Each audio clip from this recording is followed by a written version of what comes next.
अस्सलाम वालेकुम नाज़रीन। इस वक्त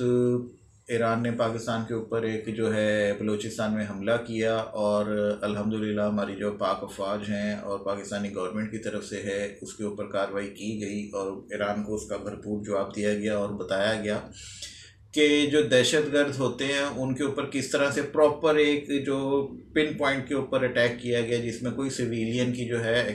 मौत वाक़या नहीं हुई। उसमें सिर्फ़ और सिर्फ जो है दहशतगर्दों को टारगेट किया गया और टारगेट इतना एक्यूरेट था कि वो 9 के 9 दहशतगर्द मारे गए और इस चीज़ को जो है तस्लीम किया ईरान ने। अब इसके ऊपर हम बात करेंगे थोड़ा सा बाद में, क्योंकि आज मैं बात करना चाह रहा हूँ इलेक्शंस पे जो कि 2024 में होने जा रहे हैं और जो सुप्रीम कोर्ट के चीफ जस्टिस हैं, सीनियर जजेस जो हैं वो इस्तीफ़े दे रहे हैं अपने खिलाफ कार्रवाइयों के ऊपर। बात यह है कि मुकाफ़ात अमल हो रहा है और वो जजेस इस्तीफ़े दे रहे हैं और जिनको पता है कि उनका झूठ सामने आ जाएगा,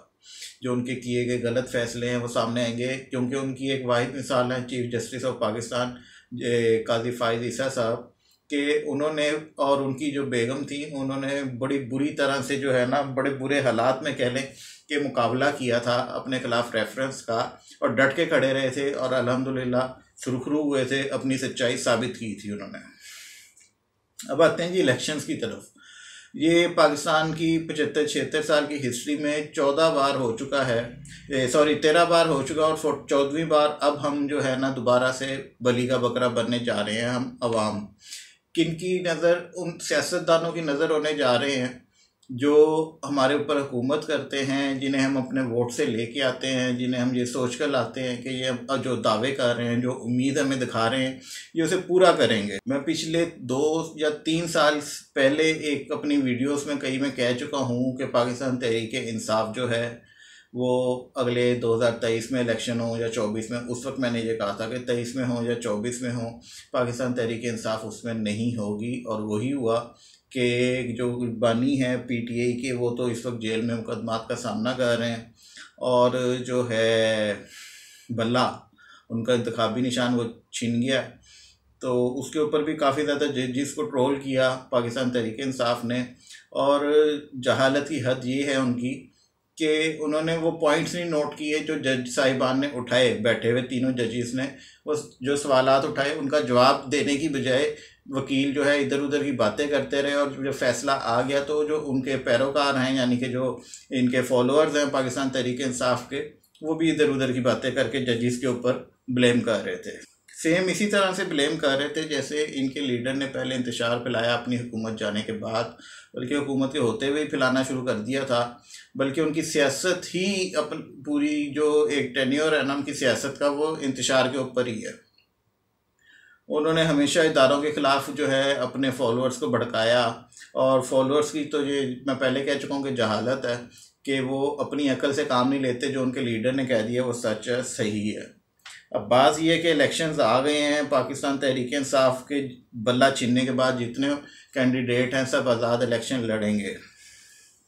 पीछे बची पाकिस्तान पीपल्स पार्टी और पाकिस्तान मुस्लिम लीग नून।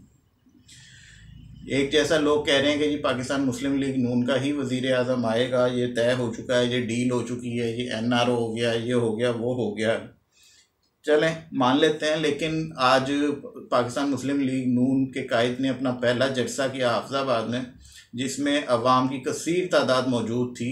और उससे अंदाज़ा हो रहा था कि पाकिस्तान मुस्लिम लीग नून का जिसे कहते हैं कि फॉलोअर नहीं रहा, वोटर नहीं रहा, उसका वोट बैंक उसी तरह था और उसी तरह कायम है आज भी। अब पाकिस्तान पीपल्स पार्टी की बात करें अगर, तो उसमें जो है बिलावल भुट्टो साहब के मुतालिक तो उनके वालिद मोहतरम जरदारी साहब ने खुद कह दिया है कि बिलावल को भी सीखने की बहुत ज़्यादा ज़रूरत है सियासत। हामिद मीर साहब ने उनका एक इंटरव्यू किया था जिसमें उन्होंने इस चीज़ का इतराफ़ किया और उन्होंने बताया कि जो बिलावल साहब हैं वो इस वक्त ना तजुर्बेकार हैं। तो जब बाप बेटे के मुतालिक कह रहा हो तो वो बेटा इलेक्शन कैसे लड़ सकता है, जीत सकता है सॉरी, और वो किस तरह से जो है मुल्क को चला सकता है जब तक उसके पास तजर्बा नहीं है हुकूमत चलाने का। और फिर दावे वो कर रहे हैं जो बिलावल साहब हैं बहुत ज़्यादा अपने उसमें, लेकिन बात यह है कि पिछले 10-15 साल जो है पाकिस्तान पीपल्स पार्टी की गवर्नमेंट रही सिंध में, तो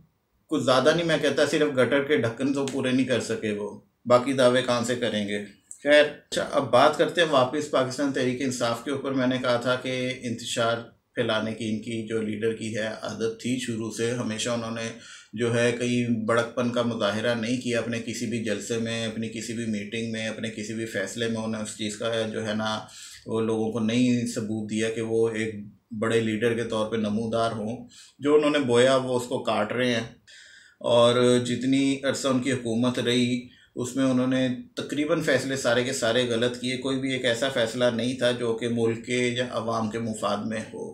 लेकिन उनका फॉलोअर आज भी जो है वो ये चीज़ मानने को तैयार नहीं है कि इमरान खान साहब ने कुछ गलत किया या उन्होंने कोई अच्छे फ़ैसले नहीं किए। खैर, उन्होंने अपनी हुकूमत जाने के, उनकी जो पर्सनैलिटी है ना वो कुछ इस तरह की है, वो कहते हैं जो मैं कह रहा हूँ ना वो ठीक है, और चले जी वो ठीक है, हम 4 लोग बैठे हुए, हमने वो फ़ैसला कर लिया। लेकिन फिर बीच में उस 4 लोग बैठे हुए फैसला कर चुके हैं, और जब वो प्रेस कॉन्फ्रेंस कर रहे हैं फिर बीच में उन्होंने कहना नहीं ये बात तो इस तरह से थी, इस तरह से थी। यानी वो हर वक्त जो इनसिक्योर फील करना, वो उनकी पर्सनैलिटी कुछ इस तरह की है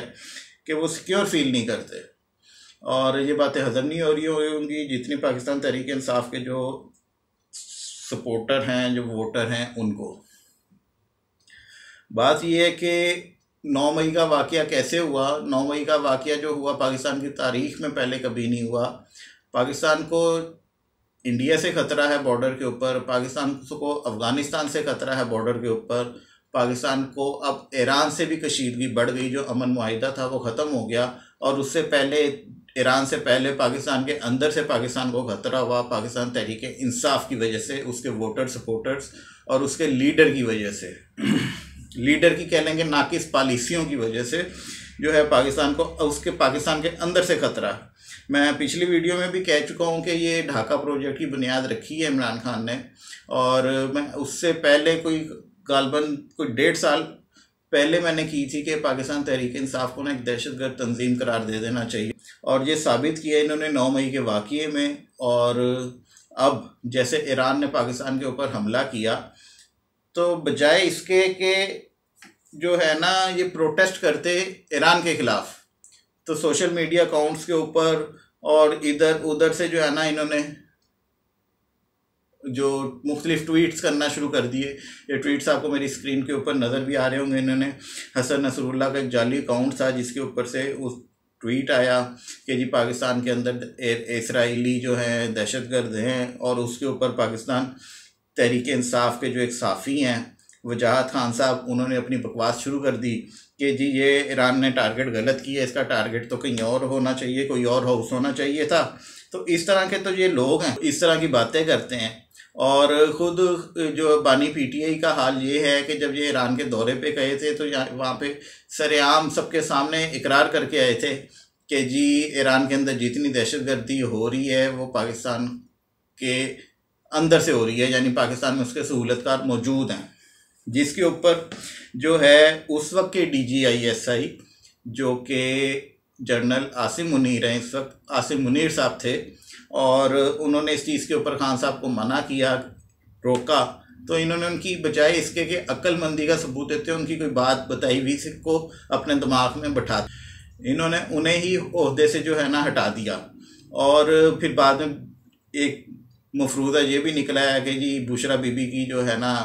वो करप्शन उन्होंने पकड़ी थी और खान साहब को बताया तो वो निकाल दिया। बात ये थी कि वो करप्शन तो अपनी जगह, लेकिन जो है ना ये बैनुल अक़वामी जितने अमूर थे उन्हें अच्छे तरीके से नहीं निभा पा रहे थे। हमारे जो यूथिये हैं, जो कौम यूथ है, वो इसी के ऊपर खुश होती थी कि जी हमारा लीडर जो है शलवार कमीज़ पहन के जाता है और जो है अपनी तकरीर का आगाज़ करता है इय्याका नअबुदु व इय्याका नस्तईन। तो मैंने एक दफ़ा पहले भी कहा था भाई, उसके बाद ये भी है कि इहदिनस सिरात मुस्तकीम, तो उसके ऊपर भी अमल करना है, और उससे पहले की जो आयात हैं उनके ऊपर भी अमल करना है। लेकिन ये बात किसी को समझ नहीं आई, और आज जो है खमियाजा भुगत रहे हैं उसका, बैठे हुए जेल के अंदर। अब इलेक्शन है जी, पाकिस्तान में सिक्योरिटी के जो खदशात हैं वो भी बहुत ज़्यादा बढ़ चुके हैं। पार्टी इस दौड़ से बाहर हो चुकी है इलेक्शन से, वो जो है भरपूर कोशिश करेगी कोई ना कोई इंतशार लाने की, इंतशार फैलाने की, फिर कोई झूठी साजिश लाने की। तो हमें उसके लिए तैयार रहना चाहिए और कोशिश है कि हम उसका जो है इनकी जैसे 9 मई को इनकी जो साजिशें थी उनको नाकाम बनाया गया, उसी तरह इंशाल्लाह आगे भी बनाएंगे। बाकी अल्लाह ताला पाकिस्तान का हामी और नासिर हो। पाक फौज जिंदाबाद, पाकिस्तान जिंदाबाद।